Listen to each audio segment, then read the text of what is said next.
Magandang panonood mga Gavistap. Ngayon ay Lunes, October 28, 2024. Ulat ng panahon ay patungkol sa Tropical Storm Leon. Sa ngayon, namataan si Leon 840 kilometers east of Central Luzon. Ito ay may lakas ng hangin na umabot sa 85 kilometers per hour near the center at ang bugso nito ay umabot na din sa 105 kilometers per hour. Movement nito mga Gavistap, moving westward at 10 kilometers per hour.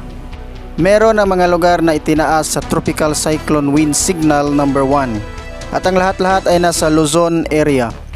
The eastern portion of mainland Cagayan, Santa Ana, Lalu, Gataran, Bagao, Santa Teresita, Gonzaga, Peña Blanca.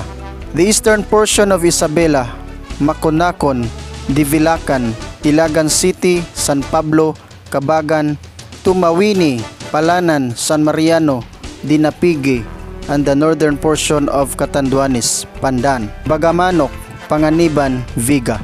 Yan po ang mga lugar na itinaas sa signal number 1 dulot ng si Bagyong Leon.